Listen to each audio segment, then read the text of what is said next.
T20 world कपमध्ये भारताने याआधी सर्वात मोठा सक्सेसफुल चेस केला होता 173 रनचा. त्यामुळे 196 हा फक्त टार्गेट नव्हता, तो इतिहास मोडण्याचा प्रयत्न होता. Black soil pitch, virtual quarter final आणि समोर वेस्ट इंडिज. ठिकाण ईडन गार्डन. टॉस भारताने जिंकला आणि ईडन गार्डनवर चेस करणं ॲडव्हान्टेज मानलं जातं. त्या दिवशी परिस्थिती पूर्णपणे वेगळी होती. सुरुवातीपासूनच प्रेशर जाणवत होतं. रोस्टन चेस रनआउट होऊ शकत होता, पण चान्स मिस झाला. पॉवर प्लेमध्ये 2 कॅचेस ड्रॉप झाले. फील्डिंग शार्प नव्हती. थ्रोज डायरेक्ट हिट लागत नव्हता. पहिल्या विकेटसाठी 98 रनची पार्टनरशिप झाली आणि 10 ओव्हरनंतर स्कोअर होता 82वर 1. स्कोअर फार मोठा दिसत नव्हता, पण हातात 9 विकेट्स होत्या आणि T20मध्ये 9 विकेट्स म्हणजे लास्ट 10 ओव्हरमध्ये गेम कम्प्लिटली बदलू शकतो. मिडल ओव्हरमध्ये बाउंड्रीज थांबत नव्हत्या. पोवेल आणि होल्डर यांनी फक्त 5 ओव्हरमध्ये 77 रन ॲड केले. एका ओव्हरमध्ये अर्शदीपला 24 रन गेले आणि मोमेंटम पूर्णपणे वेस्ट इंडिजकडे गेला. त्या क्षणी असं वाटत होतं ही मॅच भारताच्या हातातून निसटते. तरी शेवटच्या ओव्हरमध्ये थोडा कमबॅक झाला आणि स्कोअर 210 पार केलं नाही. पण पोळवर 195 रन झळकले. आता टार्गेट होतं 196. हिस्ट्री, प्रेशर आणि पिच तिन्ही भारताविरुद्ध उभे होते. वेस्ट इंडिजने स्पिनने सुरुवात केली कारण भारताच्या टॉप ऑर्डरमध्ये लेफ्ट हँडर जास्त होते. स्ट्रॅटर्जी क्लिअर होती. अभिषेक बाद, ईशान बाद फक्त 3 ओव्हरमध्ये. 2 विकेट, स्टेडियम शांत, क्राऊडमधला आवाज गायब. आणि त्या क्षणी क्रीजवर उभा होता संजू सॅमसन. संजूने वेट केला नाही. येल हुसेनच्या ओव्हरमध्ये 1 4 आणि 2 6. तो फटका रन्स नव्हते, तो स्टेटमेंट होता. जणू सांगत होता, मी अजून इथेच आहे. पॉवर प्ले संपल्यावर भारत 53वर होता. रिक्वायर्ड रन रेट कंट्रोलमध्ये होता, पण प्रेशर कायम होता. कारण 1 विकेट अजून पडली असती तर मॅच कम्प्लिटली स्लिप होऊ शकत होता. सूर्यकुमारसोबत 58 रनची पार्टनरशिप झाली. सूर्या स्ट्राईक रोटेट करत होता. सिंगल्स 2 रन्स काढत होता. संजू कॅल्क्युलेट अग्रेसिव्ह खेळत होता. लूज बॉल मिळाली की बाउंड्री, रिस्क शॉट नाही. इथेच त्याने रोल चेंज केला. सुरुवातीच्या अटॅकिंग मोड बाजूला ठेवत तो अँकर बनला. T20मध्ये अँकर होणं सोपं नसतं, कारण क्राऊडला सिक्सेस पाहिजेत, स्ट्राईक रेट पाहिजे, पण मॅच जिंकण्यासाठी स्टेबिलिटी जास्त महत्त्वाची असते.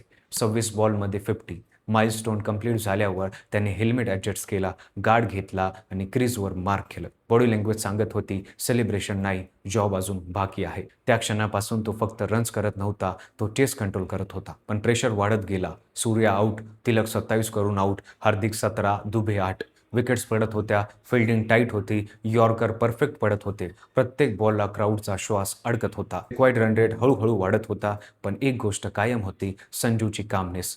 त्याच्या चेहऱ्यावर पॅनिक नव्हता. तो प्रत्येक न्यू बॅटरला सेटल होण्यासाठी टाइम देत होता. सिंगल काढून स्ट्राईक स्वतःकडे घेत होता. बिग शॉट मारायची रिस्पॉन्सिबिलिटी स्वतः घेत होता. स्पिनरला पुढे लॉफ्टेड ड्राईव्ह, पेसरला बॅकफूटवरून कट, मिड विकेट गॅप शोधून बाउंड्री. तो फक्त बॅटिंग करत नव्हता, तो गेम रीड करत होता. स्कोर बोर्ड प्रेशर अजूनही त्यांनी एअर रिस्की शॉट टाकले. कॅल्क्युलेशन क्लिअर होती. लास्ट ओव्हरपर्यंत उभं राहायचं. लास्ट 2 ओव्हरमध्ये इक्वेशन टाईट झाली. क्राऊड्स टेन्शनमध्ये, डग आउटमध्ये सगळ्यांचे चेहरे सिरियस, पण संजू सेट होता. एक्सपिरियन्स बोलत होता. त्याने स्ट्राईक रिटेन केली, रिक्वायर्ड रन मॅनेजेबल ठेवले आणि शेवटी विनिंग रन्स आले. सेंचुरी फक्त 3 ओव्हर्सने मिस झाली. 97 नॉट आऊट. स्कोरबोर्डवर 97 दिसतं, पण त्या 97मध्ये रिस्पॉन्सिबिलिटी, मॅच्युरिटी, आन्सर लपलेला होता. कारण तो नॉट आऊट होता, कारण भारत जिंकला, कारण सेमीफायनल तिकीट कन्फर्म झालं. ही इनिंग फक्त एक मॅच विनिंग नॉक नव्हती, ती नेरेटिव्ह चेंज करणारी इनिंग होती. 2024मध्ये 3 T20 सेंचुरी केल्या होत्या, पण तरी वर्ल्ड कप जिंकताना त्याला प्लेइंग 11मध्ये चान्स मिळाला नव्हता. 2025मध्ये 11 इनिंगमध्ये 222 रन्स. क्रिटिक्स म्हणत होते, कन्सिस्टन्सी नाही. सोशल मीडियावर क्वेश्चन्स होत होते, संजू बिग मॅचमध्ये परफॉर्म का करत नाही? चान्स दिला तर तो प्रूव्ह करेल का? अनेक मॅच तो डग आउटमध्ये बसून पाहत होता. स्माईल कायम होती, पण आतून प्रेशर असणारच. कारण टॅलेंट असताना बेंचवर बसणं सोपं नसतं. पण त्याने रिॲक्शन दिली नाही, कॉन्ट्रोवर्सी केली नाही, फक्त वेट केलं. आणि जेव्हा चान्स मिळाला, त्याने फक्त रन्स केले नाहीत, त्याने सायलेन्स तोडलं. ही इनिंग कोचसाठी नव्हती, कॅप्टनसाठी नव्हती. ही इनिंग होती सेल्फ डाऊट विरुद्धची. प्रत्येक प्लेयरच्या करिअरमध्ये एक मोमेंट येतो, जिथे त्याला स्वतःला प्रूव्ह करायचं असतं. संजूसाठी तो मोमेंट हा होता. विनिंग रन झाल्यावर सेलिब्रेशन ओव्हर द टॉप नव्हता. बॅट वर उचलली नाही, चेस्ट थंबिंग नाही, फक्त शांत स्माईल. त्या स्माईलमध्ये रिलीफ होता, कॉन्फिडन्स होता आणि एक प्रश्न होता, आता खुश ना? ही 97 रनची इनिंग स्कोरबोर्डवर लिहिली गेली आणि त्याहून मोठं ती लिहिली गेली बिलीव्हमध्ये, पेशन्समध्ये, कॅरेक्टरमध्ये. कारण प्रेशर सिच्युएशनमध्ये मॅच फिनिश करणं हे स्किल नसते, ते माइंडसेट असते. भारत सेमीफायनलमध्ये पोहोचला, कॅम्पेन जिवंत राहिला आणि संजू सॅमसंगने सिद्ध केलं की चान्स मिळाला तर तो फक्त स्टायलिश प्लेयर नाही, तो फिनिशर आहे, तो मॅच विनर आहे आणि कधी-कधी 27 रन्स हिस्ट्री बदलण्यासाठी पुरेसे असतात.